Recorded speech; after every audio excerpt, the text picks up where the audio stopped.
Yo, what's up, and welcome to Game 2 of this Best of 3 series between A-Gamer Ranks and a Soul Eater in the round of 16 of the Artifact Cup number 7.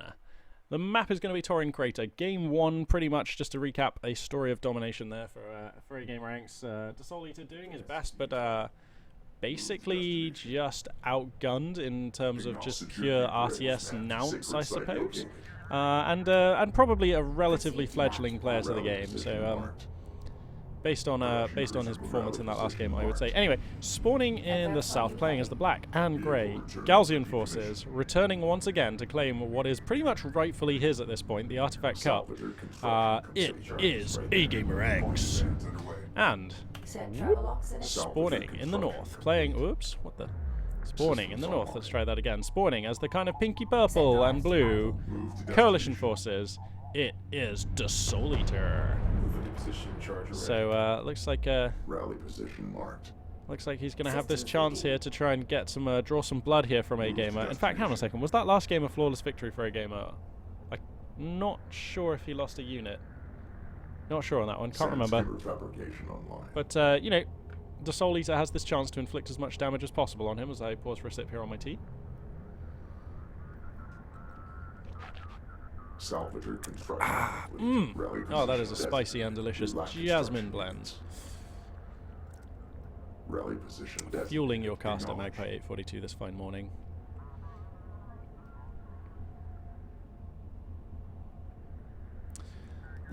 So, looks like A-Gamer has done his typical opening game shenanigans. He has deployed a scanner in a good location in the middle of the map and then retired his base runner for the additional resources, and that's going to enable him to kickstart his economy. Light attack vehicle online. Rapidly moving up to a number of salvagers here. Sand Skimmer's beginning to come out, and they are going to move across here and have a little look at what the Soul Eater is up to. So, looks like 2, probably 3, and more Sand Skimmers actually on the way here for A-Gamer. So let's zoom on in here and take a look at the action. Actually, just before we do, I'm going to give A-Gamer's carrier a number here so we can check the tech at the press of a button. Here we go. Contact locked. Alright, let's engage glass mode here. Dun dun dun dun. And we can see this Sand Skimmer of A-Gamer here just moving in. Sorry, I'm still toying around with this glass mode. I suspect I'm going to get a lot of comments saying that people don't like it, but for quiet moments like this, it's actually quite fun just to get rid of the HUD and see the game in glorious widescreen full HD glory. Did I just describe something as being glorious glory? Nice. Imaginative. An imaginative turn of phrase there. I never said I was good at this casting thing, I just do it. Anyway, looks like we've got 5 Sand Skimmers here just posturing, getting ready.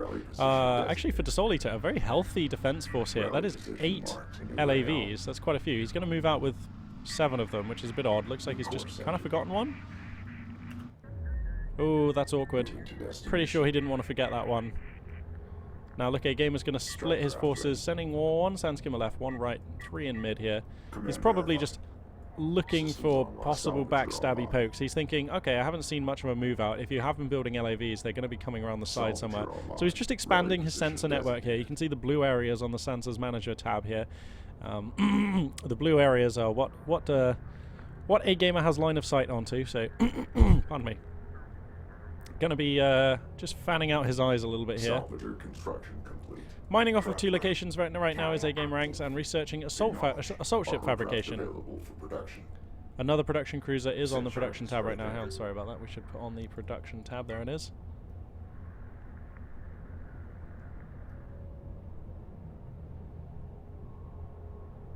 New course entered. And it looks like we're going to have a slow kind of minute or 2 here as both players just kind of get their macro together. Looks like the Soul Eater moving out with the base runner here. He might try and orchestrate an artifact grab. And there's a very real chance he'll be able to complete that grab. Only 5 Sand Skimmers on the field right now, although assault ships will be coming. So an assault ship, actually, if it rallied all the way over here, could be good for a block on this. We'll see. Let's just zoom on in right now. You can see this base runner here just going to grab the artifact here. Oh, he needs to rally that. This is all time wasted.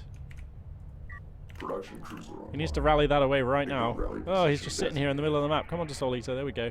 He's also got 3 LAVs just kind of chilling up at the back here. Not so sure that that's where they want to be. And I mean, you'll have to forgive me at home for calling this as I see it, but this definitely seems to be a case of a seasoned veteran player with considerable amounts of RTS knowledge and expertise taking on a player who's very much lower down on the learning tree. And you can just see the way De Soul Eater moves his troops. It's slightly less focused, slightly less efficient. He's marshalling his resources slightly, just in a just a less proficient way is what I mean. So. It is quite likely that this the story of this match might just be skilled player versus less skilled player, and you know that happens all the time. I would say probably 65% of RTS games, maybe 70%, depending on how good the matchmaking is, of course, of RTS games are decided in this way. It's just one player is better than the other and just bops the other one out. And we might well be seeing that. You know, I'm not going to lie to you guys. I mean, this is, of course, the round of 16, so this is where the biggest skill differentials are going to present themselves. Command verified. A lot of LAVs coming out here, but they're not really escorting this base runner at all. And now there are heavy railguns on the field, ×3, 1 assault ship only, and for 8 game ranks it's like 7 sandskimmers at the moment. This is a lot of LAVs here. Vehicle rendering complete. I wonder if 8 gamer has actually scouted this. He'll have sense... No, I don't think, because they're outside the blue, so he'll know that there's something here, but he won't know exactly what it is. Because my worry is, right, if these just sledgehammer into this army, they can pretty much ignore the 1 assault ship, kill all the sandskimmers and railguns, and that's quite a good trade. But now that there's a 2nd assault ship, that's going to be harder. Artifact does get secured here for De Soul Eater, so 1-0 the scoreline. And, you know, if nothing else, he can, as his claim to fame, say that he was actually, like, ahead of 8 gamer ranks in some way, or just ahead of 8 gamer ranks in a game. That's actually a pretty mighty claim. I have played 8 gamer 2, 3, or 4 times now, and I cannot claim that. I don't think I've ever been ahead of him in any game ever, in any way. Hostile craft detected. Prosecute. Enemy base Okay, so here come the LAVs flanking in from the left. A-Gamer's going to respond here. Number of sandskimmers, his assault ship's here forming a defensive line. Railgun's going to rally to the back, and this should be an easy fight for A-Gamer. The assault ship's going to come forward and just start chewing into these units. Looks like kind of just no micro from De Soul Eater. That's not what you want. Base runner here kind of getting exposed to railguns, getting harassed down by sandskimmers. Now the assault ships are beginning to kind of take a little bit of damage. They're going to start spreading. But yeah, the LAVs just come in, and that will be a massacre. And now A-Gamer should be free to use this army here to destroy his opponent. It just seems to be rallying his units here. Light attack vehicle rendering complete. Heretic scanner spotted. And now the heavy railguns are in range of the base infrastructure, if you like, for De Soul Eater. And that is going to bring this match to a conclusion soon here, as this carrier gets picked down by the railguns of A-Gamer. Not the biggest of upsets, I'm going to be honest, is A-Gamer winning his round of 16 match. I think we're pretty used to seeing that. Don't really know what else to say. De Soul Eater, mate, don't be put off the game. Don't feel bad about this. You got put down by the best. I've been in your shoes a number of times, being beaten by A-Gamer, and yeah, I know what it's like, buddy. And you know, we all have to learn the game somehow. Credit where credit's due. You know, it takes quite a lot of courage to sign up to a tournament and play the game at a reasonably high level, or and you know, try and learn from the best. You know, it takes a lot of courage. So don't be put off. You'll always come back stronger, is my advice, I would say. So even though these games are very one-sided, you know, I'm sure that De Soul Eater probably learned a lot from this. And with luck, we'll see him again, stronger and better than ever before. Who knows? This could be the new Tren. Let's not forget, when we first saw Tren, he was definitely pretty spicy, but nowhere near as good as he is now. Oh dear me, those railguns putting down one hell of a hail of fire. How many are we up to now? 6. Yep. Well, A-Gamer is not going to make us wait, and that's very nice of him. Going to tuck this game away promptly. Push out. Destination locked in. Sandskimmer under fire. And there we have it, ladies and gentlemen. A-Gamer moves on to the round of 8. Enemy carrier And I will be moving on to cast the second round of 16 match. Presently just now. I'm going to stitch them all into one big round of 16 matches video, so just don't press anything and the next match will come on. Couldn't really have made that any easier for you, could I? Thank you, Magpie. That's alright. See you guys very shortly. Greetings, what is up, and a very warm welcome to the channel. The sun is shining and the magpie is casting. Coming to you guys right now with the first game of the first match of Artifact Cup number 7. The map is going to be the Shallows, and we're all set up here for some more sweet Homeworld Deserts of Kharak action. And as we just load in, I will proceed to introduce our players. So, without further ado, spawning in the south, playing as the black and grey Galzian forces, it is A-Gamer-X! That's right, making his triumphant return. Well, maybe triumphant, it's probably a bit early to say that. But definitely making his return here for the Artifact Cup number 7. And I do expect to see him make a deep run into this tournament. His prior form is very intimidating. He won Artifact Cups numbers 2 through 5. So that is four Artifact Cups that he has won. He also was runner-up in the first Artifact Cup, where he was defeated by Sparrow, and it was Sparrow who won last week's Artifact Cup. So we'll have to see if A-Gamer can reclaim his laurels. Now, it wasn't that A-Gamer was beaten last week; it was just that he wasn't in that tournament. So anyway, yes. Let's see now. Reveal all is on. Good. And spawning in the north, playing as the purple and blue coalition forces, it is the Soul Eater. I don't think I've cast him before, so we're going to have to get a look at his play. Hopefully he is like a reasonably competent player. I really hope so, but he's going to have to be, because he's coming up here against A-Gamer-X. The map, of course, being the Shallows, always comes off to a slow start. Look at this long rush distance. Look at the positioning of the resources. You basically only have to defend between here and here in order to hold 3 mineable locations. So, and look at where your carrier spawns as well. Incredibly defensible. So, typically we see macro openings on this map, although not if your name is Sparrow and you're playing in last week's Artifact Cup. LOL. By the way, if you haven't watched that, I'd go back and watch it now, because there's probably going to be spoilers in this cast. But anyway. Let's quickly check the tech here for A-Gamer, because we can do that. Of course, because of the replay viewer in Homeworld Deserts of Kharak, I can't actually see what the Soul Eater here is going to be researching, but we can keep tabs on A-Gamer here in the top right. So let's see. So he's gone for an early production cruiser. Well, not early, but he's gone for production cruiser refinery mode. That's going to enable him to up his macro. He's got a sand skimmer here, just kind of being annoying a little bit. Going to just try and harass these salvagers here of the Soul Eater, but it shouldn't be any kind of problems to Soul Eater right now, I imagine. He will be... I don't know. What is he? Okay, so he's producing LAVs. There we go. So LAV research must have just now been finishing up. Now there's a couple of sand skimmers here. This is kind of annoying. Here comes a third one. Just going to kind of put some damage onto this base runner. Nothing to write home about, of course. The carrier can always put power into weapons or defenses, or even repairs, and repair that unit. Now, hang on a second. He's got 2 blips of power here, has Soul Eater. That's unusual. Does that mean that... Does he go for, like, super early carrier power research? And if so, to what end? That's not something... I mean, he hasn't secured an artifact, so that's not where he's getting this power from. It's a little early for that, but anyway. How interesting. Anyway, looks like A-Gamer has gone ahead and retired his base runner, so he'll have those additional resources to boost his economy as we move forward. Already mining fluently off of 2 locations. Well, kind of 2.5 actually, I suppose. Only got 2 salvages at this second location right now, and now he's kind of hitting in with a number of sand skimmers. LAVs are here, but they're being outnumbered and focused down. Look at A-Gamer here, trying to pull back his weakened sand skimmers. Okay, not going to get that one. That one gets picked off, goes down in flames. Carrier here going to reposition here to form like a defensive bulwark here, but this is actually having ramifications for the efficiency of mining here. The Soul Eater salvagers just having to spend an additional...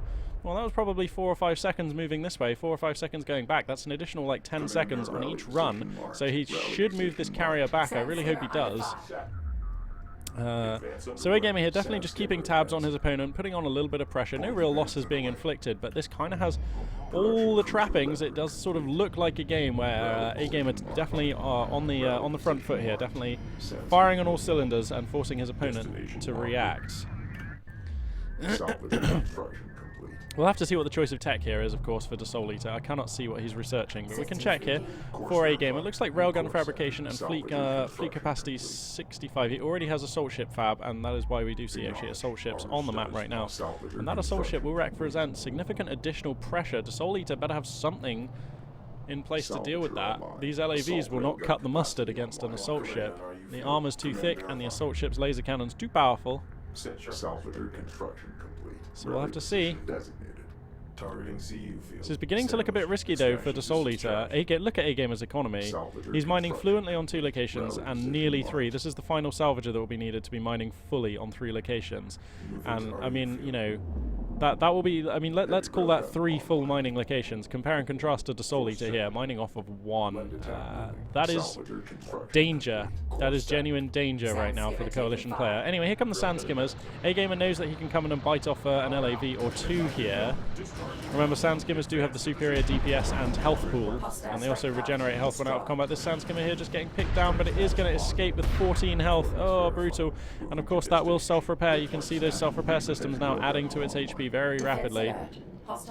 So that's pretty frustrating here for the Soul Eater, who is probably just going to get munched. We have insufficient resources. I just can't see this game going well for him, to be fair. Now we've got railguns out on the field. 2 heavy railguns. 3 heavy railguns, sorry, coming out onto the field here for A-Gamer. We have insufficient resource units. I gotta be honest, the Soul Eater here doesn't really seem to have done very much this game. What is he making? He's making salvages? Fleet capacity upgraded. Place all charges. Salvager moving. This is going terribly for the Soul Eater, and A-Gamer knows it. Look at his map control. Look at his scanner coverage. Look at his sensors awareness here. Like the assault ship on the left with these Sand Skimmers on the right is just telling A-Gamer all that he needs to know. And he'll wait for these heavy railguns to come in, and that will be the killing blow, I imagine, because they will be able to snipe off this carrier pretty easily here. Armored craft taking fire. Here come the railguns, warming up the barrels. Okay, atrocious first shot's just going to hit the dirt. But there we go. A turret is constructed here for the Soul Eater, at last giving himself some sort of defense. But you know what? If the railguns want, they can just pick that off, no problem. But it looks like A-Gamer is just going to focus down the carrier as well. He might. 3 railguns will be able to kill a carrier pretty quickly. And then we'll be on to game 2 of this series. And the Soul Eater here, I mean, you know... You definitely gave it your best, buddy, but I'm going to go ahead and suggest that he might be slightly new to this game, because we didn't really see him pull any moves, and this was a pretty straightforward win here for A-Gamer. Now, that's not to put the Soul Eater down or anything. You know, we're all new to the game at one point or another, but you know, when you're playing against a seasoned veteran like A-Gamer ranks, I mean, this was an easy win. So an easy win for A-Gamer. I'm gonna switch to glass mode here if I can. There we go. Now we can get the full unadulterated glory of the Homeworld Deserts of Kharak engine. As that carrier does go down, A-Gamer ranks gonna take the lead in this series, 1 game over 0. The Soul Eater's gonna have to do something pretty special if he wants to come back in this series. I imagine we're gonna see an A-Gamer ranks moving through to the round of 8. And anyway, I will see you guys in game 2 of this match in just a second. Greetings, Warders up, and welcome to the second match in the round of 16 of the 7th Artifact Cup here in Homeworld Deserts of Kharak. My name is Magpie842. Glad to be guiding you through this romp of real-time strategy that we're going to be reveling in here momentarily. And we are in the early stages of the tournament here, so I'm not expecting to see any particularly epic games, but hopefully this match will be better than the last one. A-Gamer, of course, taking a pretty decisive, about as decisive as they come, victory, and going to be boosting himself into the round of 8. But anyway, let's go ahead and introduce these 2 players. The map is going to be Galzian territories, and spawning in the south, playing as Knef. He's up to his old tricks again. It is Tren. And spawning in the north, playing as the grey and red coalition forces, it is Majir Pack 2. So another newcomer, Majir Pack 2, not somebody I recall casting before. So we'll have to see what he's going to be able to bring to the table here. Looks like he's going to be moving out with his base runner onto the map immediately here. And actually, wow, Tren has actually retired his base runner, so he's not going to try for any Knef blast drone shenanigans. Remember, the Knef base runner can manufacture those suicide units, the you know, the explosive studded drones, which you can use to try and get some efficient kills against your enemy strike craft. You know, if you catch a group of your opponent's LAVs with a blast drone, then that can be really nice. But anyway, that's what Tren always used to do, so very much a sign of Tren maturing as a player, that he no longer feels the need for these kinds of shenanigans, and he's just going to stick to his guns and play a solid macro opener here. Going for a production cruiser here nice and early. He'll be going for an attack is what he'll be going for, I would have thought. Probably. He's going to be building sand skimmers 2 at a time, and if we see assault ship research come on next, then this will probably be an assault ship poke. Salvager online. Just excuse me while I stretch here a second. I'm feeling a bit stiff. Targeting RU field. Charge layout set. Get started. Coordinates verified. Targeting Right, RU anyway. So he's going to go ahead and open up his second resource location. Looks like he's mining, he's prioritizing RUs here. So he's going to be going for a slightly more tech opening, I guess. This is a lot of LAVs, though. This is like 8 LAVs coming across the map, and there is like no defense right now for Tren. That's a lot of LAVs. Tren, buddy, what have you got in the pipeline here, man? He's building more salvagers. This is so greedy. What's his plan if he gets attacked here? Okay, so Majira is going to come in here and scout this northernmost location and see nothing, which, you know, that's pretty expected, but I would be amazed if he doesn't just have the confidence just to poke on to this point here. Oh god, these LOVs, this is all just their window for being epic killing machines and absolutely exterminating Tren from the game is closing fast. They need to get in here, and that they are. 9 LAVs here, 9 Pathfinders coming in hot. Now Tren sees them, now he knows they enter his scanner range. That is a lot of them. They've got the high ground advantage. That's a ton of damage. Boom. Instantly chalking off a salvager. Nice pickups there. And now assault ships are on the queue for Tren, so he is going to be able to parry this assault nicely. Homeworld Deserts of Kharak is such a cool RTS. See how that worked? Anyway. So yeah, Tren's assault ship's going to use their AoE laser cannons here to chalk up a lot of damage. Wow, Majir needs to fall back with these light attack vehicles. Oh, he's going to lose them all for now. Oh, dearie me. If he'd have just fallen back, this would have been fine. But losing all your assault vehicles, you just can't do. Oh, dearie me. Perhaps he thought he was going to get this production cruiser. That was never going to be the case. And now Tren is off to a fantastic lead here, I would have thought. An artifact has been salvaged away here by Majir. Not going to score it just yet, but he's going to take the slightly safer long route to his extraction zone. And looks like Tren going to move across to the left flank here to block that. Now, 2 production cruisers. I mean, he has assault ship tech. Let's see what else is on the menu here. Okay, nothing researching presently for Tren. But he's going to come out for a little prowl here. He knows he has map control. Armored assaults. So AAVs have been researched. That is the tech of choice here for Majir.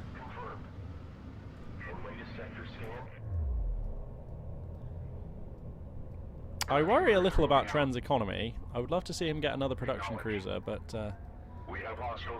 anyway, looks like we're gonna have a little engage here. The Pathfinder's gonna just bump into these production cruisers and their escorting assault ships, but there's nothing that they can really get done there, and knowing that, they're going to fall back, wait to take this fight when they've got more support. There are 2 armoured assaults out right now. Doesn't line up so well against the 4 assault ships, however, so I imagine Majir will wait until the last moment before he tries to take this fight, and when he does, it would be optimal for him to take it from the crest line of this sand dune. Oh wow, turret in a spicy position. That's actually just going to kill one of the assault ships on the approach. That's a really nice equalizer. Now it's 3 assault ships. Where are the Pathfinders? Oh, now would be a great time to backstab with the Pathfinders. Backstab, backstab, backstab, but they're not in position, and they're too slow, so they're not going to be in position. Oh no, and now Majir stands to have his economy hit up a little bit here. Some of these salvagers in a bad location. The assault ships come in, focusing down, sorry, the armoured assaults come in, focusing down one of these assault ships. They're called Shepherds. What are these guys called? Phalanx. Alright, so Phalanxes are the coalition of assault ships. Anyway, one of the armoured assaults getting picked off. These are assault ships doing really good work, but heavy railguns are now on the field, and that is going to force Tren back. No way he can take this fight under the barrel of some coalition railguns. That is not going to happen. Now the LAV is coming for a beautiful backstab here. Majir looks like quite a competent player. Never cast him before, but damn, he looks good. I have to say, I like what I see from him so far. Here come those LAVs coming in for a backstab. We've got action here in 2 locations now. Here's the harass real. LAV's just leaping over this over the crest line of that sand dune, going to come storming on in, chain guns blazing. And but this is the real fight. The backstab, you know, he may get a lot of damage there, he may not, but we'll have to check on that in a second. But now there's a fight being taken here, and Tren's assault ship's just kind of getting whittled down. He comes in for a dive on the railguns, but he's taking a lot of fire. The armoured assaults here need to catch back up to the fight. He needs to just pick one of these railguns and go for it. He's splitting his fire, which is kind of deadly here. Okay, he gets one of them, but this would have been much more efficient if he'd have not split his fire. He would have gotten them both. Because he wouldn't have lost, they wouldn't have gotten so many shots, so he'd have another assault ship alive for longer, so I think he probably would have gotten both. And now, okay, so he gets an armoured assault on his way out. These production cruisers are in no danger of dying, but if he can get out without... Oh, okay, so he hemorrhages... Oh, wow, actually, these sand skimmers going to kind of just sneak on by. There's still 2 armoured assaults here, but he may be able to get this railgun. He does get the railgun. Meanwhile, that backstab, oh dear, has done brutal work. Okay, so he's killed like 2 to 4 salvagers and a number of sand skimmers. Look at the amount of veterancy on these LAVs. They have undoubtedly done well. Coming in a bit too deep here. Going to get one of them chipped off by the carrier. But a fantastic opening here from Majir, who manages to defend very nicely. I mean, he lost a few units, and now he's got support cruisers coming out, so looking to expand his economy here. The production cruisers for Tren have come back, and this is going to be his late game plan. He can now split them off to mine these 2 locations. Sandskimmer's just going to harry these assault ships, these LAVs, out of his area of the map.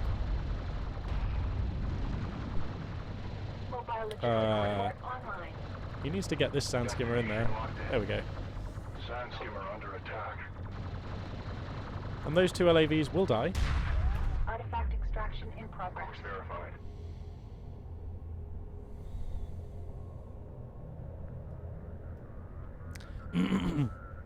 Let's check the tech here for Tren. Siege Cruiser Fab. We're going to have some Siege Cruisers. And remember, the Knef Siege Cruiser is quite a monstrous beast because it has the direct fire missile rack as well as the indirect fire missile rack. So it can put down quite a lot of firepower in a number of different ways and is very difficult to approach.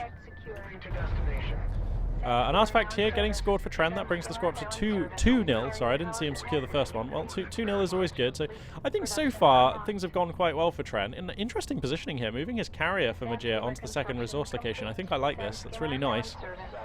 Just brings his carrier a little closer. And remember, for the coalition forces, the carrier is like the nucleus of their production. This is where all their units come from. And look at this field control. Majir with a lovely spread of units, securing one of his own artifacts. This is really nice stuff. This looks like some pretty advanced level play from Majir. And moving on out now with a capable force of assault guns and railguns. Awaiting orders. And the siege cruiser research has finished, but the resources are not quite there, I think, for Tren. How much does a siege cruiser cost? Oh, I can't remember how many RUs it is. It's like 250, 290, something like that, I think. Anyway, these sand skimmers for Tren actually getting totally caught out. This is not a fight they want to take. I think he decided to gamble here on getting some railguns. It's an inefficient trade insofar as he lost a lot more sand skimmers than that railgun was worth, but in a way, the railguns are really the only thing in this entire army that can damage a siege cruiser. And that siege cruiser is like nearly half built now for Tren. So if he can just kind of take out these railguns, then the siege cruiser will almost be able to take this fight by itself. Like, obviously not against this many armoured assaults. If the armoured assaults get up on top of it, you can kiss that siege cruiser goodbye. But the fight's much harder to take without railguns, let's put it that way, for Majir. But I do worry for Tren here. His position very dubious. I mean, he's got just 3 assault ships now against like 8 AAVs, 2 railguns, 4 Pathfinders, and he is literally... I mean, he's building salvagers right now, but this is not a time to be building salvagers. And, uh-oh, base runner here, getting caught out a little bit. A couple of railguns here going to warm up the barrels and plink some rounds in. Bilf, bilf. Getting some good hits there. Okay, the siege cruiser comes out, and that is ready, just in the nick of time. He's going to have to play his heart out with this thing. And look at the Pathfinders coming for the backstab here. Very nice. Just waiting, just to exploit in a moment of weakness. And Majir going to be grabbing artifacts behind this, so very nice. The siege cruiser going to make itself known with a nice barrage. And remember, of course, the coalition forces, they do not self-repair. So these little chinks of damage across these armoured assaults, you know, doesn't look like much, and indeed it's not very much, but it is kind of annoying because he can't repair these, so... You know, that is permanent health damage which has been established onto this force. It looks like the assault ship's going to come across the left flank in an attempt to screen off these strike craft. That's savvy play from Tren. Target position set. Sand skimmer under attack. Position. Evasive movement. Sorry. Move to mark. Grid mark set.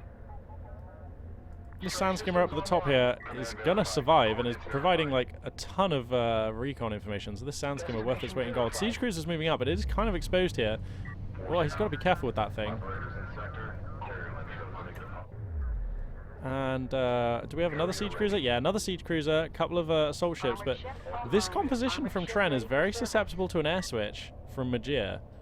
Nothing in this army shoots up. Nothing. And demonstrating that, here comes a little UAV. And, whoa, these assault ships realize that they're in a railgun trap right now, so they're going to get out of there. These two railguns very nicely positioned. Actually, this one can't quite see.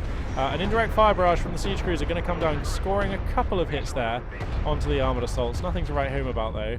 Oh, what the? The siege cruiser has anti-air? Oh, wow. I mean, it has awful anti-air, but I didn't know it had any. Oh, okay.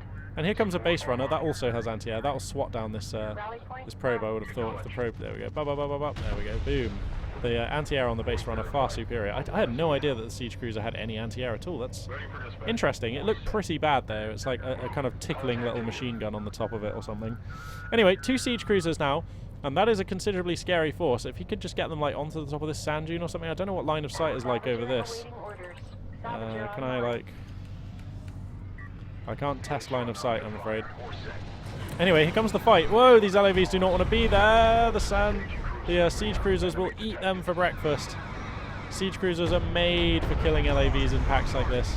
Oh, he's going to go for the double indirect fire barrage, trying to guess location on this pack. Gets a hit, but nothing to write home about. Not sure that was worth using the double barrage, but I mean the recharge time is only about 30 seconds anyway. 50 seconds! That is more than I thought. And now the LAV is going to try it again from a different angle. Oh, the splash damage on those siege cruiser missiles, causing grievous losses, and this is vetting up those siege cruisers nicely. One of them may... Okay, no veterancy appearing yet, but getting ready for it. Oh, but this is all a cover for the backstab. 3 armoured assault vehicles coming in here. Very nice. There's another 4 on the way. And Majir striking from multiple angles with a fantastic composition. Using the armoured assaults, they're cheap, they're blunt, they're effective in this kind of combat. And they're going to get up on top of the salvagers of Tren. And Tren is just so on the back foot here. Majir continuing to extract artifacts. Roar. Roar. This is a spicy build. Majir is quite good at this, I think. Alright, this carrier's got 3 pips in weapons now, so it's beginning to do some damage. And here come the siege cruisers. Oh, you got to be careful using siege cruisers defensively. The amount of times I've slaughtered my own salvagers using siege cruisers is like... Well, I'd never do that. I'd certainly never do it and admit to it, but... yeah, no, I would. It's quite high. I've done that quite a few times. But, I mean, look, he's coming in from, like, multiple angles. And Tren only has... Oh, God, he's just focusing down the salvagers. Majir knows exactly what to do. Wow. Okay, Tren's going to clear up those assault vehicles. But now, look, he has to waddle all the way back over here with his really slow siege cruisers. And look, now there's an ambush of railguns waiting. If these railguns get up on top of this sand dune hill... I don't know, as Majir goes up to 3/5. Okay, this is a good indirect fire barrage target. If you put one here, that's pretty good. Oh no, these railguns are so close. Majir caught out of position here. Oh no, the siege cruisers are just going to wail on them. And Tren gets the break that he needed. He is back into this game with those railguns out of action. This is much harder. This is a much harder prospect, for Majir. But, okay, look, Majir is still mining off of 3 locations. Tren's mining off of just 1. Now he's going to be mining off of 2. But he's still very susceptible to an air switch. And Majir still has map control. And Majir has railgun tech. And there's just, I still think, even with that, this still favors Majir quite a lot. It's just that he can't kill Tren in the next few minutes. So Tren definitely much better now than he was like 2 minutes ago. But this is he is far from out of the woods here. He's going to need some very careful and concise play here to get him out of it as I take a sip on my drink. Enemy forces engaging cruiser. Take up position. Uh-oh, siege cruiser in the south, kind of getting caught out a little bit. A lot of LAVs get up on top of it, but it's kind of a fight that the siege cruiser is okay taking. Its armor is such that it's very durable against the LAVs, and its AoE missiles, boom, boom, boom, you can see here, combined with the autocannons, just chewing up these LAVs, actually. And Majir just kind of trading really badly, actually. Not buying enough value with these units he's invested in. And now Tren moving out with a production cruiser. Maybe he thinks there's blood in the water here. Maybe he's going to come in, and he might be right, actually. Okay, this is a lot of railguns, and there's an artillery cruiser for Majir. So Majir has teched up behind this, and now Tren's forces taking considerable indirect fire. This is very dangerous. He's going to use his indirect fire barrage to force these railguns to GTFO. And that he does. Getting some great hits. This railgun here in jeopardy. If a missile finds this one, it will be destroyed. But, it does go down. One final missile clipping it there. So I think both forces trading evenly. Tren getting some nice veterancy up on one of his siege cruisers. That's pretty cool. Point acknowledged. Salvager awaiting orders. And now Tren's economy is looking much more firm. And he's up to 4 siege cruisers. Missile ship ready for service. I mean, if Majir goes for like any kind of air here, it's going to be disgusting. I would love to see him do it, but he's putting a lot of resources into these railguns. Majir is going for assault cruisers, okay, and he already has artillery cruisers. 2 artillery cruisers, 1 assault cruiser out, 1 about to come out. Additional CUs required. Cannot comply. Okay, let's just check the tech here for Tren. So he has... Artifact location detected. He's pretty much... Okay, I think he should go for the EMP shell. He's at that stage now where he has like 4 siege cruisers. That's enough where this EMP shell would actually just totally win a fight. Like, it would just power down all his opponent's best units. Oh, he has to be very careful though. Oh god, he's going to engage in here. I don't know about this, but he finds an artillery cruiser with a lovely barrage, getting it down to like 2/3 of health, but now he has to be careful, hemorrhaging units a little bit. Those railguns are well set up. This assault cruiser extending out too far. Oh, it just needs one more hit here. It is going to go down. Boom. Smashing into the sand with an almighty explosion. Okay, but now Tren is just stuck in this little basin here, and the indirect fire from these artillery cruisers is going to be really annoying. Putting down a barrage even as this one. So Tren going to fall back with his army for now. Going to let that health regen kick in. No, he's going to come back in. Oh, I don't know about this. There's still 5 railguns here, Tren. I don't think this can be done, and all his barrages are on cooldown right now. Okay, they're about to come off, but he doesn't want to take a barrage from here. He'll lose his siege cruisers. Oh god, if he loses his siege cruisers, this is terrible. But this artillery cruiser is in jeopardy. Loads of missiles slamming into it. Oh god, it goes down low.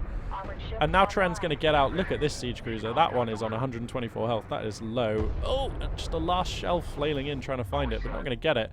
Uh-oh. And I think Majir realizes his advantage. He also only needs 1 more artifact to win. Majir needs just 1 more artifact here. Tren frantically making assault ships 3 at a time. And I kind of like the choice. I mean, he knows he doesn't have time to pivot, research railguns, and try a different kind of attack. So he's going to come in with the assault ships and 4 siege cruisers. Look how fast those guys repair. Absolutely mad.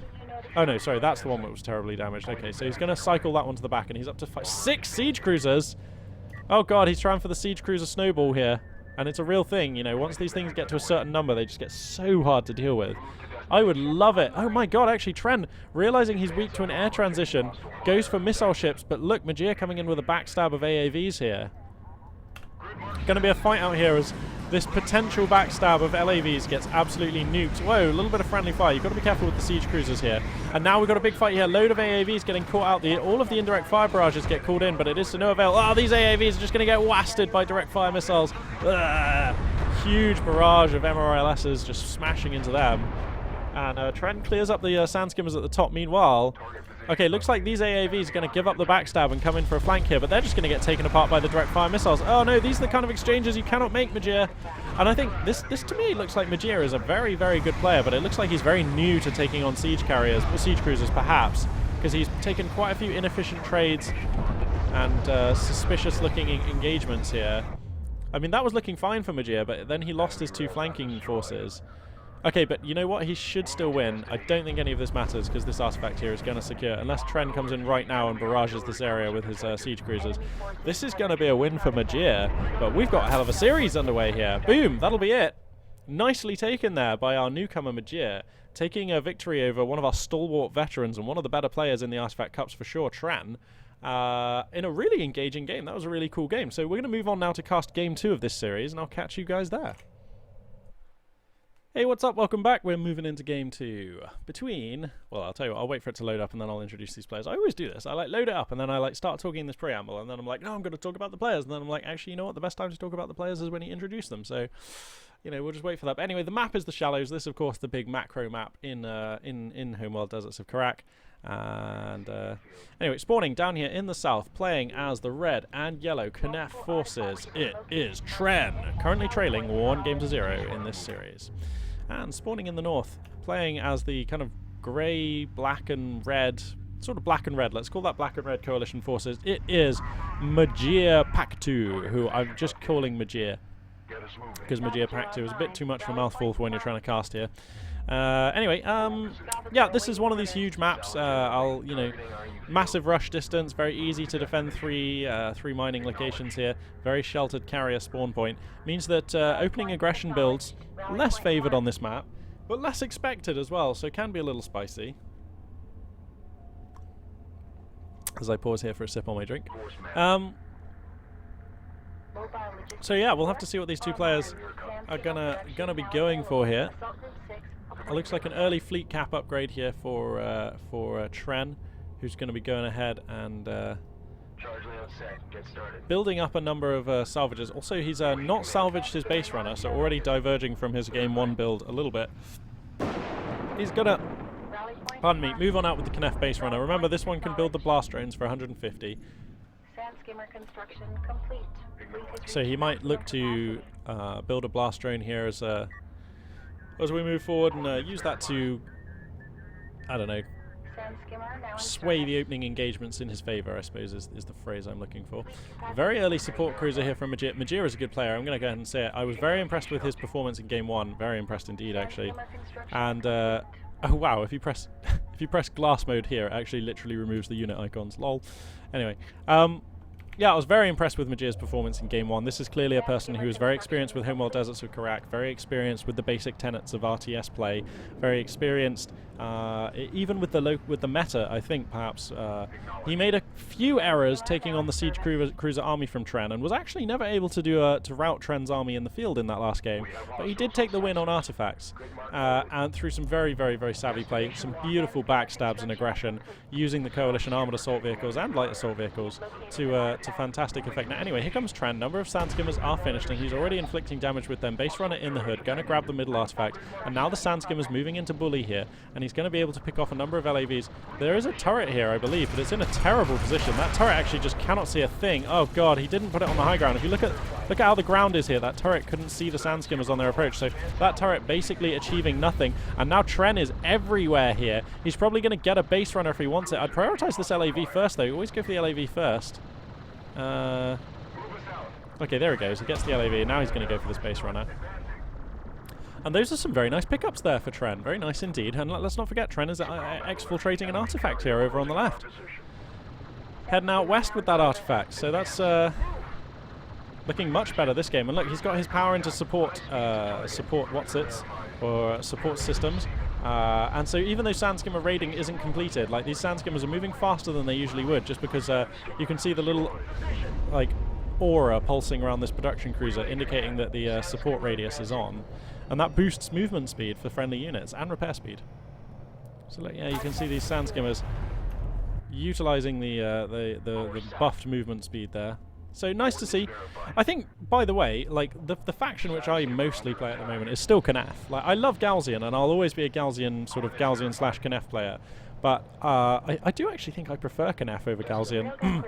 I think they're very well balanced, but I just really like using my carrier from a long distance support role. Once you can put full power into the missile systems on the Knef carrier, the range becomes massive and the weight of fire overbearing.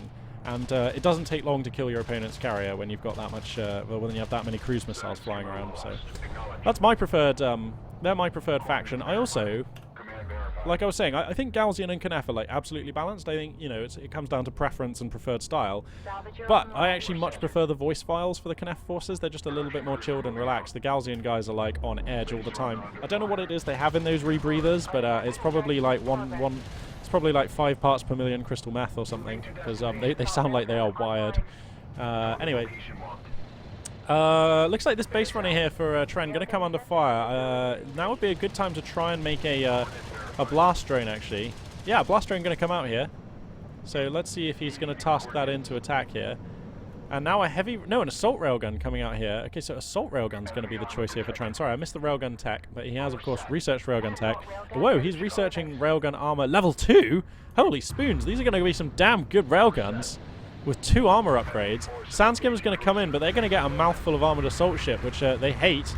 That is not going to... That is the counter to Sandskimmer. So these Sandskimmers in considerable jeopardy right now. They need to GTFO. They're staying way too far back. One of the assault railguns gets hemorrhaged. These assault railguns need to be knocking on these armored assaults, and these Sandskimmers need to be knocking on these LAVs. So basically, Tren taking a slightly awkward engage there, where he had his assault ships firing at the LAVs, and he had his Sandskimmers firing at the armored assault vehicles. Just a slight mismatch there. He's still going to come out fine because he just had weight of forces. He had superior numbers on his side to carry that fight. But just a tad messier than it could have been, perhaps. Yeah, I am nitpicking a bit here, but in the interests of, like, you know, better RTS play, that is how you should take that fight, the way I described. Anyway, LAV here going to move.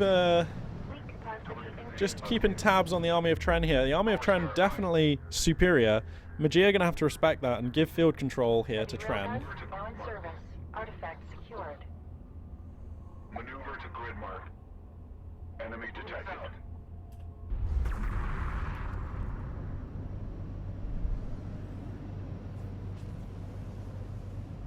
New course entered. Reposition. Production cruiser. Smoke's going to be used here, but are there any heavy railguns on the field? I don't think so. So, yeah, there are no heavy railguns. Oh, sorry, no, I take that back. There are heavy railguns for Tren. They're just coming out, actually.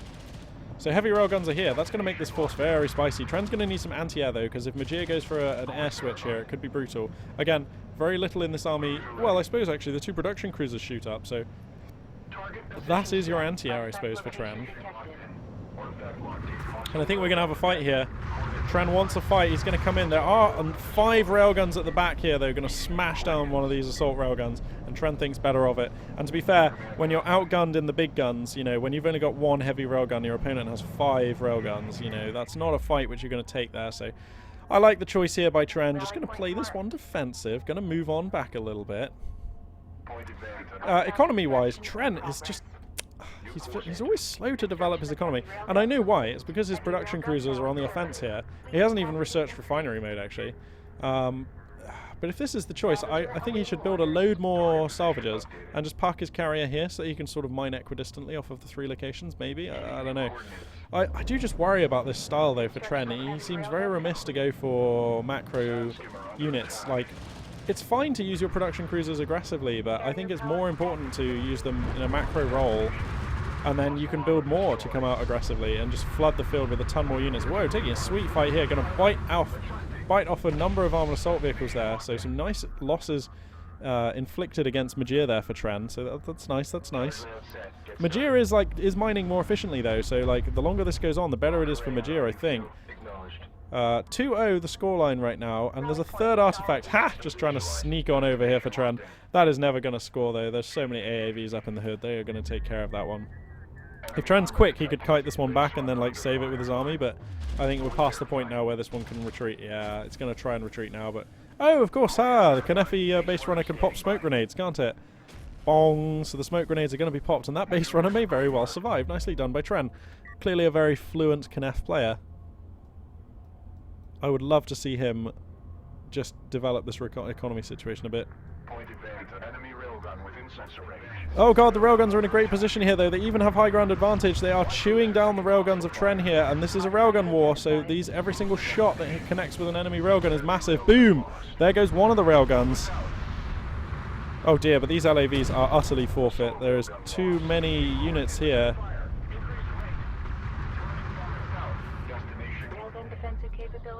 Okay, so we've got 3 + 2, that's 5 railguns here for Majir. Not enough railguns for Tren, but he's going to try and overrun these railguns. There's nothing to defend them.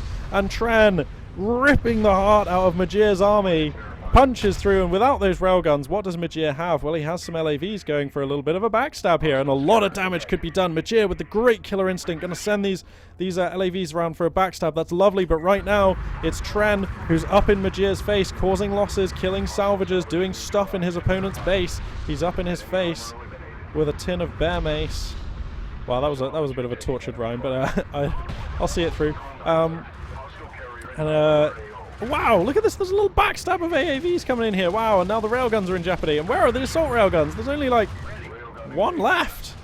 So these armored assaults actually kind of doing some work, or at least buying Majir some time. Meanwhile, in the south of the map, all kinds of salvagers getting destroyed by these LAVs who are now beginning to overrun. There's no kind of defense here. And this is another reason why, if you're Tran, I like moving this carrier to here, because then the guns are in a much better position. Oh god, the salvagers are just getting hemorrhaged everywhere. And now it looks like Tran's attention is down in the south because these forces aren't moving, but that's fine because he's just slaying Majir's units. And as good as the backstab for Majir is, I don't think it's good enough because he's going to lose his carrier here. I think that's what's going to happen. Let's just take a look at the backstab. Yeah, I mean, the backstab is clearing everything up, but that doesn't matter when the you know, if you get stabbed in the back, right, you'll fall to the ground and have a few seconds left to breathe out. To bleed out. If you crush someone's skull against the pavement, as is happening here, Tren crushing Majir's carrier, they're dead instantly. So if they've backstabbed you, but you've crushed their skull, you get the last laugh. And in this game, that's all that counts. What is this crazy analogy? Dear me, I need to just... That was like the worst way of explaining that I've ever heard of. But this carrier's kind of getting away. Is Tren losing focus here? All he needs to do is kill this carrier. Let's get it done, Tren. Let's finish the job here.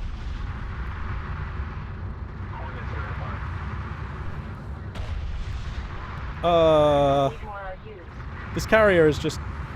There is no way it's going to be saved. Come on, just... Come on. Come on. Get the carrier. I can't believe this carrier... Every second this carrier is alive is a second this game's not over when it should have been. Hang on a second. Can these LAVs save the day? What is there to stop the LAVs from killing all these heavy railguns? No, Tren. No. I can't believe it. The LAVs are going to be really good here. The Sand Skimmer's desperately coming back to defend, but they are way out of position. And Tren's going to hemorrhage like a number of his railguns. And like, you know, Majir is still mining, and this carrier is alive. Tote's alive. And making units. Tren needs to smash this resource operation here. He needs to stop mining for his opponent. Oh my god, these LAVs are just causing chaos here, though. Okay, finally the LAVs get smashed. And Tren is going to go and resume killing his opponent's carrier. Now, thankfully, for Tren, coalition carriers do not repair very quickly. In fact, I believe they cannot self-repair. They need to be repaired by support cruisers, right? So, if Tren can just figure out where his opponent's carrier is... I mean, but this is a masterful move here by Majir again. By applying pressure, he forces... Well, he doesn't force, but he makes Tren want to move his forces here to defend. And, like, you know, the move that ends the game here for Majir is if Tren moves his forces here, not here. Like, Tren doesn't have to worry about anything of his units at all. All he needs to do is get these units and left-click here, and he wins. But he doesn't know that because he doesn't know where his opponent's cruiser is. So he needs to... Come on, Tren, get in there! Come on, there's nowhere else this carrier can be. He saw it go up here, and he knows it can't come out of here. So actually, he doesn't need the recon. He knows it's here. This is over now. Majir has done very nicely. He's even like set up a little mini mining operation here. This is like so good, but his back is up against a wall. There's nowhere to go, and he will not win this fight. This represents a lot of railguns. This represents fatal force here. As I switch to glass mode, we can see the army of Tren here take its final sweet shots. The desperation smoke barrage coming down to try and save the carrier, but it's not going to be enough. I have to say, credit where credit's due. Majir really, like, really played this one out very well, I think. And that's going to do it. A really well-won game from Tren there. Really well-won. Majir managed to linger on there for a couple minutes longer than you thought he might, but... yeah, Tren's going to even this one up, one game all, and I think these two players are actually quite evenly matched. Like, I think Tren is the better player, but it's like 60-40 here, so, you know, like, Majir could well take this one and move on to the round of 8, and we've got quite the spicy matchup here going on in the round of 16, which is really nice to see. But anyway, I'll see you guys for Game 3 momentarily. Yo guys, welcome back to Game 3 between Tren and Majir Pack 2. A very good series so far, actually. Majir Pack 2, just a really funky player to have on the scene, and I'm really enjoying what I'm seeing from him. So this could be really cool. The base is going to be Firebase Krill. This is slightly more... one of the more unusual maps out there. You've got these weird... Oh, it's kind of faded away, but I'll point that out in a second. Let's introduce the players first. Spawning in the south, playing as the red and yellow Knefi forces, it is Tren. And spawning in the north, playing as the purple Eh? No, playing as the sort of red and black. Sorry, playing as the red and black. Where did I get purple from? Playing as the red and black coalition forces. It is Majir Paktu, who I will just be calling Majir. Now, as I was just saying before the map loaded, this is a slightly more idiosyncratic map, slightly weirder one. These high ground positions here make for very good positions for assaulting your opponent. So if you can get some heavy railguns up on this hill or a siege cruiser or something like that, you pretty much will dominate this area. And this is a very important area for the player spawning in the north. Likewise, as the player spawning in the north, if you can get railguns or artillery cruisers or whatever onto this platform here in the south, you lock down 2 of the mining locations and can threaten the carrier. So these positions here can be used and abused by either player very nicely, and you know, consideration must be given to them, is what I'm saying, for both players. Now it seems Established. Extraction systems charged. Sand skimmer now in service. no, sorry, no, I'm wrong. So let's check the tech here for Tren. Looks like he is going for, and the production tab. That's verified. He is going for, well, he's got Sand Skimmer Fab. Is he going to go for a second production cruiser and put on the aggression, or is he going to go for refinery mode and go for a slightly more macro build? He's going to go for Assault Ship Fab. Okay, we're going to have Tren bring in the pain here, is what's going to happen. A lot of LAVs out. Okay, this looks like the Game 1 build from Tren. Let's switch to glass mode here, and we can get the cinematic view of these LAVs patrolling the desert. Little headlights illuminating everything. And down here in the south, the Kanefi forces. This is a very good looking game, as Homeworld Deserts of Kharak. I know the graphics aren't like super next gen cutting edge or anything, but it's just a good looking RTS.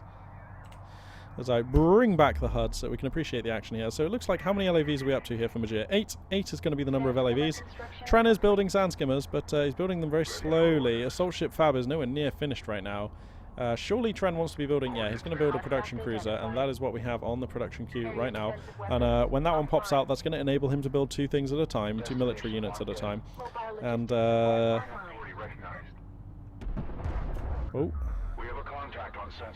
Uh-oh, we have a contact on sensors. Roger that, scramble, incoming LAVs. Okay, so he's going to hemorrhage at least 1 salvager here, probably 2 here, I would have thought is Tren. This is some good early game aggression. And the assault ship research has finished now, but Tren is only just beginning to produce his first assault ship, so a little late here for Majir's attack timing. Now, sand skimmers are out on the map. They're going to be doing some work. He's going to be able to pick off this LAV here quite nicely. There we go. And Majir here being inactive for a second. This is his window right now, and it's closing. In fact, it has closed. Assault ships are out, and 1 assault ship will just, you know, you'll never engage it efficiently with this many LAVs. So 1 assault ship here is going to be all that Tren needs to push this aside, and now a second one's going to come out as well. Oh wow, I don't know about trying to take this for Majir. This is risky because now a second assault ship comes out. You cannot do this. You can't take this fight, Majir. This is never going to work. Oh dear, hemorrhages 2 LAVs. Is he going to lose any more? Yeah, he loses 2. That's 3. May lose a 4th. 4th one goes down. Oh my god, this assault ship actually is getting whittled down. Oh my god, he actually gets an assault ship. I still don't think that was worth it though, but you know, at least he gets an assault ship, a consolation prize for his troubles. Still no refinery mode from Tren. This is Tren as we knew him. This is Tren right back to his roots. This is Tren playing Knef and never, ever, ever researching refinery mode. I don't know whether to facepalm or jump up and down for joy. I kind of lean with facepalm more, if I'm honest. I mean, the no refinery tech builds have a lot of spice to them, but I think at this level of play, you've got to just be able to bring a macro game. Like, the game expects you to be able to establish a decent economic spine and then go from there. And yes, you can try and strike first. Yes, you can try and take your opponent out before they establish that. But you can't try and play like for the mid and late game without getting that. You know, if you're going to try and end the game early, you have to end the game early or cripple your opponent so that they don't get their economy up. It's no use sitting back and not researching refinery mode. And okay, he's researching refinery mode. Woo! Okay, yes. That's really good. If this is a misclick and he cancels it in a second, I'm going to be so sad. But that's really good. It's just, you know, this just makes more sense. Tren's a really good player. He doesn't need to go for these aggressive builds every time, you know. he can hold his own in a macro game. And who knows, like, if Tren gets to an army here that has siege cruisers and honor guard cruisers in it, like, that is so hard to deal with. So, you know, I'd like to see him try. Production cruisers refinery capability now online. Carrier defensive weapons. Artifact-wise, looks like one artifact is kind of on a base runner right now for Majir, but nowhere near extraction yet. Tren finds a fight here, a couple of AAVs, unsupported against three assault ships. These two AAVs, though, just going to storm on past, actually. And they could hit in here for good damage. This is an exposed location right now. Majir knows that the assault ships are up here in the top right. Oh, dear. Tren needs to get these guys back. Oh, he kind of moved them back, but then put them back in here. Oh, he should have ran them away a little bit more. Going to lose one salvager, maybe two. Probably going to lose two, I would have thought. Hard to tell, actually. No, he's only going to lose the one, and now the assault ships are here. So the damage is going to start coming through. Let's check the tech here for Tren.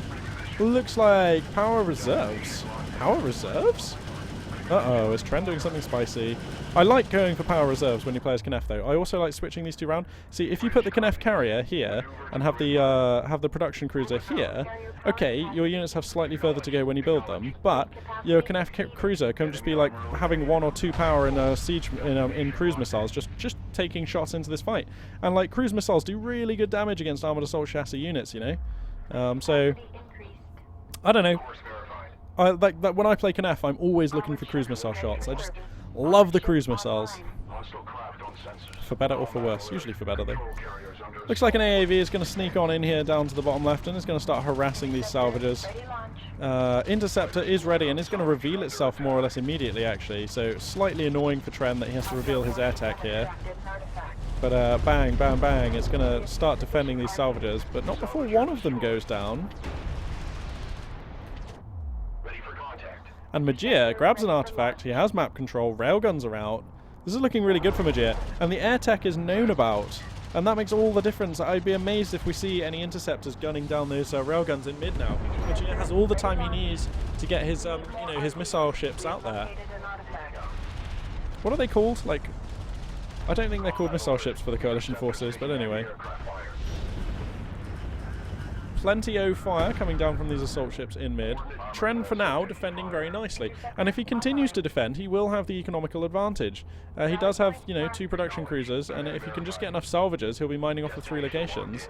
So I like that a lot. Railguns here are going to seek to take the high ground, and remember what I said about this map. If you can get railguns in a good defensive position on top of these things, you can really threaten your opponent in ways that are very hard for them to deal with. But the interceptors are coming out. And the interceptors just, sorry I missed that, surgically striking off these railguns. That is Gribbly. Here they come for another pass. Ba ba ba ba bam. Doing great work against these units. Oh wow. Oh, the air transition looking so good right now for Tren. If he just stops making interceptors now... Okay, he's up to 4. If he just stops making them now, I'm really happy, because I think if you're Majir right now, you have to have the counter. So investing any more in air tech, I don't think I like that at all for Tren. He's stabilized his half of the map. He's mining off of 3 locations. He's beginning to saturate with the right number of salvagers. He can come across and catch this base runner using his interceptors, using his assault ships. He'll take out this base runner, no worries. And then it's a 3-base Knef against a 2-base coalition player with 1 artifact. And I much prefer Tren's position if that's the case. And I really like the way Tren has just played this game out. I have to say, none of this early game cheese. He's you know, he's brought this game just to a nice position. Through solid macro plays. You know what? He could have stopped this artifact if he'd have deployed his interceptors. That's a bit of a mistake. But it's okay, it's not the end of the world. I mean, he had ample time there to scramble interceptors over here to take that out, but just didn't. That is annoying. That is annoying. But it should be okay. And he's also got this sand skimmer over here. Oh, this is crucial. This is an almost A-Gamer rank style sand skimmer. Just sitting here getting the intel. He wants to know exactly when his opponent is mining from this 3rd location. Because at the moment, as long as this sand skimmer sees nothing, Tren knows he is way ahead. Way ahead. Look at these resources that he's floating. Damn, son, he needs to research fleet cap. He needs to click this right now. He's at 65 on 65. He needs to click this right now because at the moment he can't build units. Oh no, Tren, this is a mistake. This is going to slow him down such a lot. Every second he's not clicking this is just, he's going to be kicking himself. The reason I know, no, he's going for armored unit defenses. No, Tren, you've got to get your fleet cap together. Oh dear. Railgun production now available. And the reason I'm sort of sounding like, oh my god, is because like if he just researches that, then he can spit out like 20 sand skimmers or something, and then then this is almost over. He cannot build units right now. And look at his resources. He has so many. Oh my god, he's going to get so many salvages here though. That's pretty good. Gets like 4 salvages. That was pretty cool. Come on, Tren. Please research the fleet capacity. The fleet capacity! Oh no, this is exactly what I do. I'm like, yeah, everything's going so well, and then I'm like, oh, I didn't research fleet capacity, god damn it.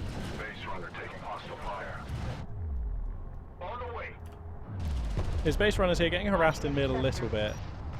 Interceptors are going to be deployed to defend them though, and I like that choice. Meanwhile, the assault ships are just mixing it up here. Majir is so unlikely to come back from this. His support cruiser is actually taking a lot of fire. He needs to reposition these. The assault ship's actually beginning to go down. He should still get that though. The interceptor's providing some good cover for these assault ships, but actually not enough. He needs to. He needs to pop smoke grenades on his assault ships. There we go. Has he researched? He's still not researched fleet capacity. Tren, you're floating 4,000 CUs. This game would be over if he'd have just, because it takes 10 seconds to research fleet capacity 85, 10 seconds for 105, 10 seconds for the next one. Oh no. What's he researching now? Armored unit defense is level 3. Tren, you're floating 3,800 CUs. This would be over if you just made like 40 sand skimmers in 2 seconds. Well, it wouldn't take 2 seconds, it would take longer, but that seems, that would be the path to victory, I think. I mean, the thing is though, even without that, he's still doing fine. You know, Majir is like hemorrhaging units. Did he get both of these? Oh, he got both of these base runners out. So that's pretty good. Please, Tren, please research fleet capacity. He's researching siege cruisers and he cannot make them. He has no room. And now there's a reasonable army here for Majir, and the only reason this army looks reasonable is because Tren doesn't have like 50 sand skimmers. Okay, not 50. He would have like 20 sand skimmers here, and that would just make this fight like not a fight. Why are Tren's units not shooting? That's a touch awkward. Alright, he's going to get the railguns though, and that's horrible for Majir. Oh my god, Tren just continuing to do damage. Continuing not to research fleet cap 85. What? Does he just think that this is over? I mean, even when you think something is over, you should always keep pushing. Always. Right, now he's going to see Siege Cruiser Fab is done, and he can't build Siege Cruisers, right? So now's when he's going to have to research fleet cap 85. Am I right? Am I right? There it is. Okay, but that was so late. Look, we're up to 5,000 CUs here. That's too many to bank. That is way too many. Because like that could easily have just been like 20 sand skimmers, which would have just ended this. It's weird because I'm being so critical of Tren, who's actually playing very well. I mean, he's winning this game against a skillful opponent here. So, fair enough. But it's just one of those glaring errors, which once I notice it, I can't unnotice it, kind of thing. Anyway, missile batteries getting picked apart here, which means that actually the interceptors could be tasked with just coming in here to pick off this force who's garrisoning the extraction zone, and I would quite like that from Tren. Yeah, the interceptors are still alive. He can send them in. Yeah, they're sent in. They're sent in. So here come the interceptors, flying out across the map right now. Here they are. Let's engage glass mode as we follow these guys in. And there come the barrages, just airstriking down. Okay, as we come out of glass mode and resume regular cam. So there are some railguns here at the top, getting some good hits in. But Tren is just focusing railguns down. He doesn't really care about the assault ships here. And here come the 2 base runners. The smoke grenades are nearly ready. Okay, the smoke grenades are good. Pop the smoke grenades, Tren. Okay, he's probably not watching that, actually. There's like a million other things going on. Okay, he loses one artifact. He will secure the other, though.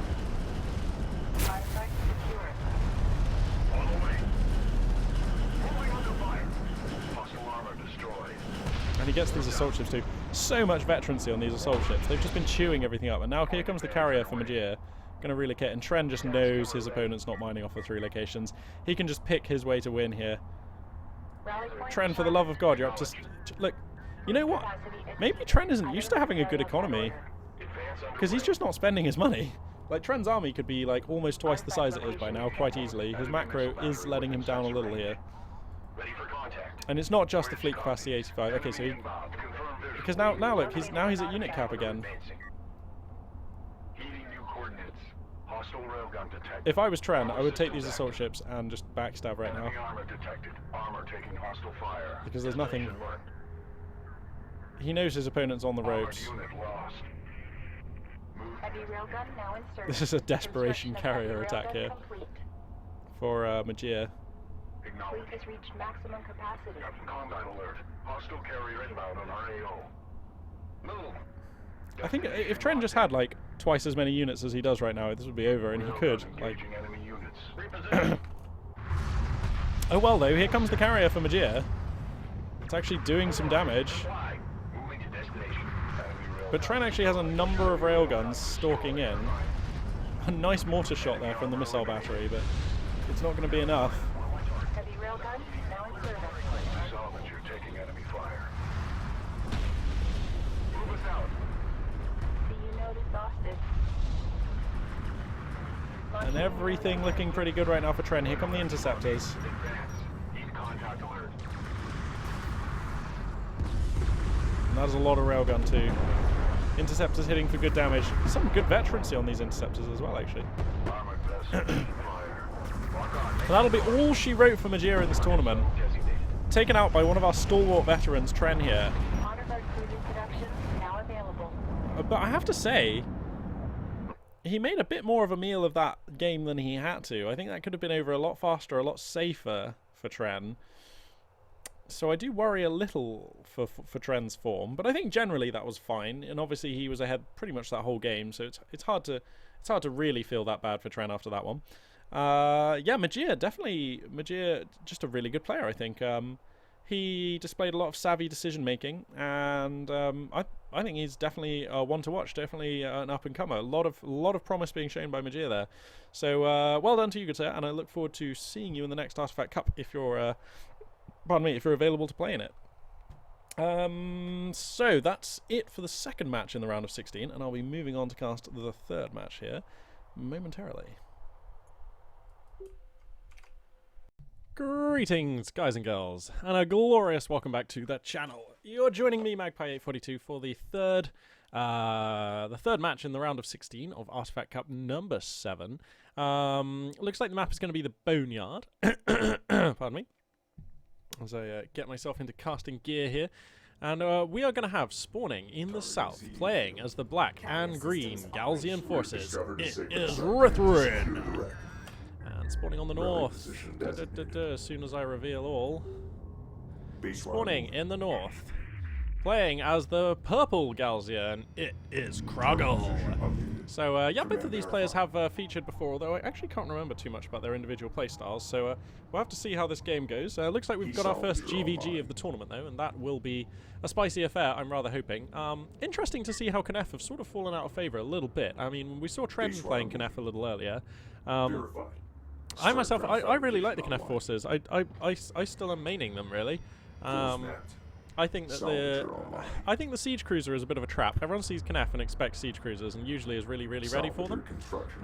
So I tend to do other things like honor guard cruisers with the carrier support and things. But I don't know. I just really like the Knef forces. Anyway, let's see. So it looks like neither player are going to be retiring their base runner. Both moving out with them onto the map. And a lesser known fact, and one that I don't think I've ever seen players use actually, but lesser known fact, the Galzian base runner does have this repair ability. Here it is. It does cost 150, which sounds like a lot, and to be fair, it is too much. Like, that ability doesn't seem... It's not that great, but here's the thing. If you're in a Sandskimmer fight and one player has a base runner with repair on, that fight will be no contest. Like, all the Sandskimmers will be repairing, and that team will just take the fight pretty much, unless it's like an overwhelming numbers against them. But anyway, both players here have moved out with their production carriers, and that's why we see this Sandskimmer skirmishing going on in mid. Neither player really has the upper hand. Looks like one more Sandskimmer just coming out at a slightly earlier timing here for Rithrin. So. Yeah, it looks like he might just... Oh, wow, he's actually going to try and chalk off a Sandskimmer. He could probably get this one, in fact. Okay, now it's 4 on 3, but here comes another sand skimmer. Oh, he's not rallying in this sand skimmer. That's kind of important. But I think he's actually just going to grab a sand skimmer for free there, so that's actually quite nice. Whoa, this one chasing too far. Oh, he'll have that one as well. Oh, it's just going to try and get this guy, but he gets over the sand dune, but it's not enough. So, okay, now it's a 2 for 1. Looks like Rithrin here going to pick up 2. Krogel just going to pick up 1 sand skimmer. And it's going to be Krogel here. Sorry, Rithrin? Oh, that's Rithrin's base runner. God damn it. So Rithrin here going to grab this artifact. And probably going to start conveying that down towards his extraction zone shortly. He's going to come in with sand skimmers here. What's he harassing? Looks like he's going to aim for his opponent's sand skimmers very nicely. Oh, look at the focus fire here. This is very nice from Rithrin, actually. He could take a sweet fight here. Gets 1 sand skimmer, trading very nicely. And the focus fire from Krogel, not nearly as good. Rithrin here now up 2-0 in this particular exchange. And now there's only 3 against 6, so this is looking brutal. He's going to get 4-0. Oh my goodness, Micro is everything. Micro is everything in a Strikecraft battle. Seriously, compare this to StarCraft 2. This is like Muta versus Muta, only there's more tactics because there's terrain. You know, like this is real RTS Micro at its highest level, and that is how.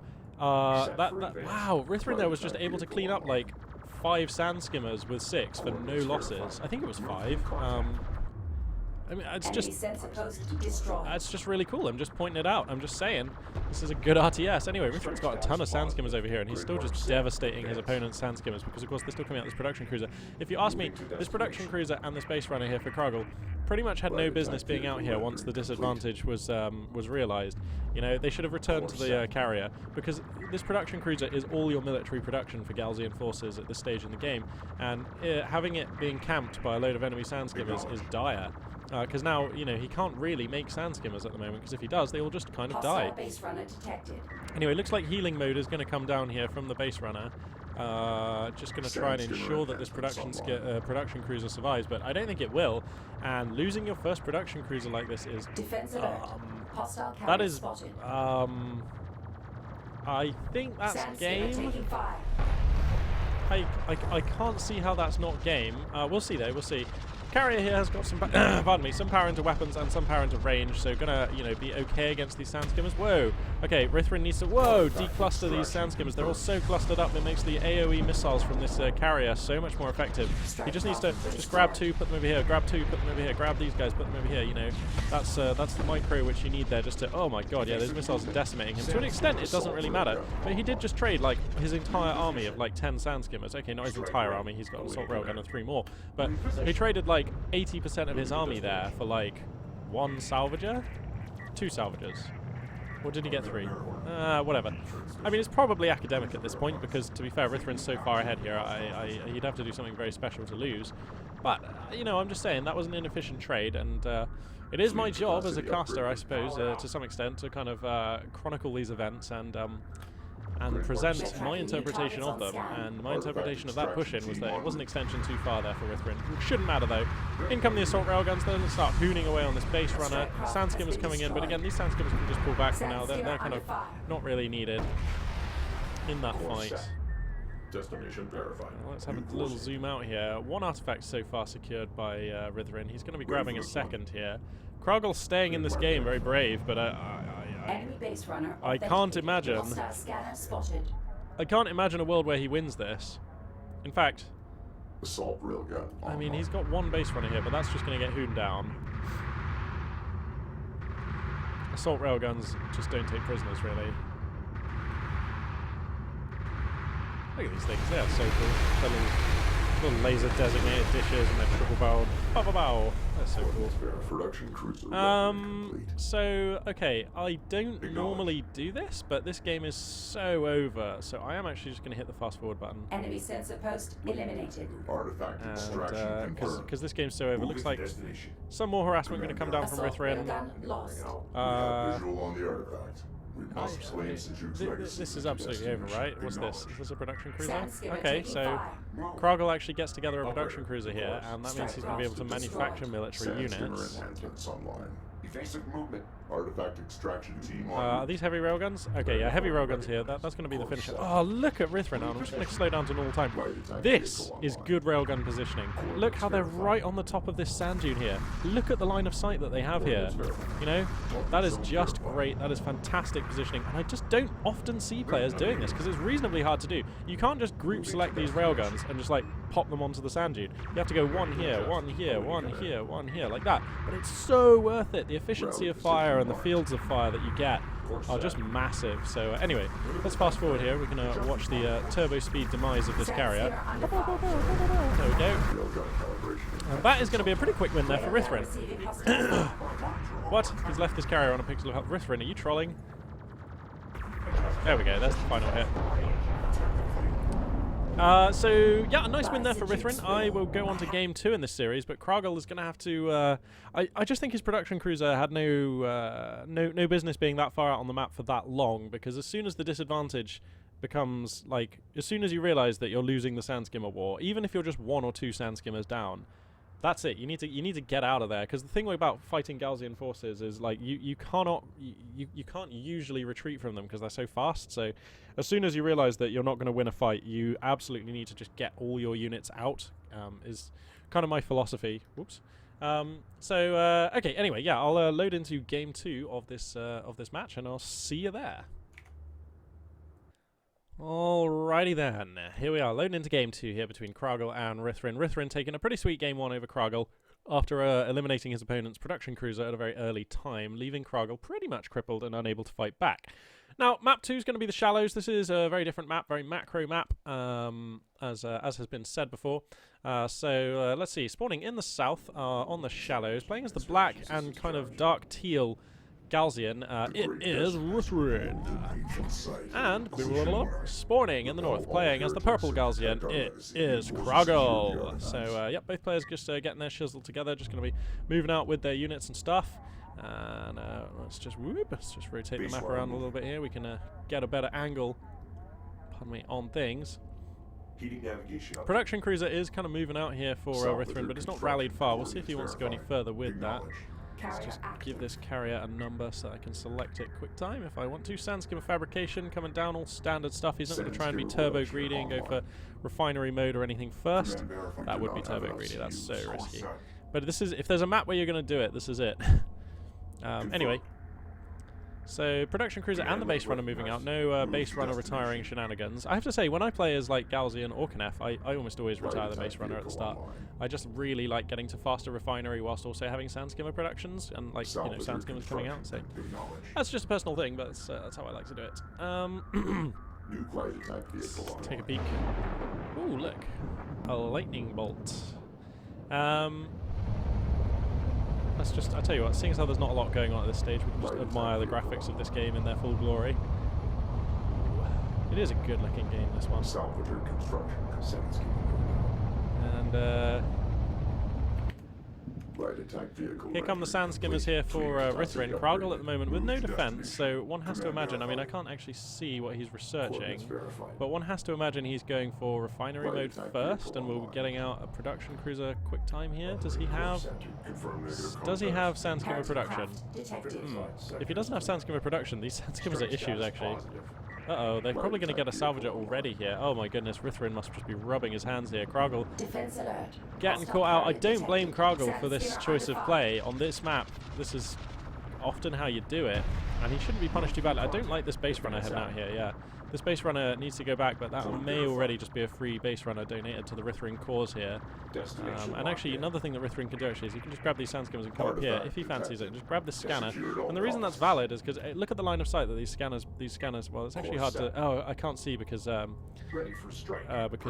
seeing this from Rithrin's point of view. But the line of sight on those scanners. Okay, here's one. Look, see, it's really big. So if he was to take out this scanner, it would probably like mask his operations from Kragel, and any information you can deny your opponent is definitely, you know, that's always a good thing. You always want to be doing that, you know, and That would enable Rithrin to stage his forces on his opponent's doorstep without Kragl knowing that they're there, or knowing the composition of his of Rithrin's army, or knowing whether it's safe for him to move out, or knowing how big the army is. So I know it's a really small thing, but it is just a thing. Hey, this Sandskimmer's going to come up here and start harassing it. There we go. That's a little bit of something there. Here he goes. Let's get a look at this.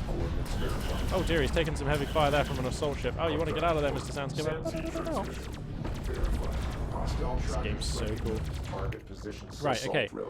So it looks like we've got 2 assault ships. Looks like that's what Rithrin was up to all this time. He was going straight to assault ships. They're going to be enough to ward off these Sandskimmers. But you know what? Railgun tech is already done for Rithrin, and assault railguns are coming out. And we all know who wins out of assault railguns and assault ships. That is a no contest. The railguns take it. Whoa, he's like stacking salvages back here. Kragl is actually, I mean, this is just money that's sitting around doing nothing. These salvages are not being useful right now. I like how they've got little corkscrews, you know, for opening those giant bottles of wine that they find in all these wrecks and things. Whoa, is that another salvager? Seems like too many, perhaps. Why is he still building some... Rithrin, why are you building salvages, bro? You need a production cruiser out here is what you need. Anyway, he's going to try and take a second mining location, but, I mean, this number of Sandskimmers with an assault railgun, that makes life pretty hard. The assault railgun targets onto these assault ships and he's going to start working them down using its superior range. I mean, look, they do 50 damage. And how much armor do assault ships have? 24. So, yeah, significant amounts of punch through.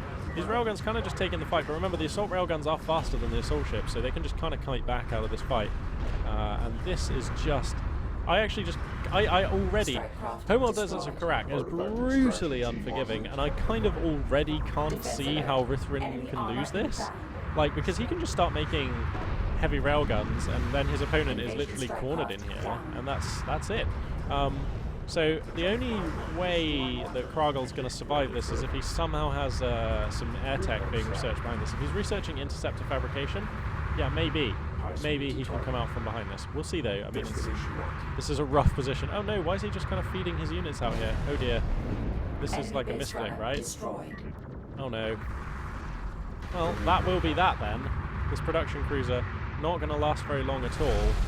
Just kind of getting destroyedificated here. Oh dearie me, taking all kinds of hits, armor shattering away from its hull. And that, we all she wrote for that particular production cruiser. Man, the graphics in this game are pretty spicy. I mean, I know those aren't the best graphics, but they still look really sweet.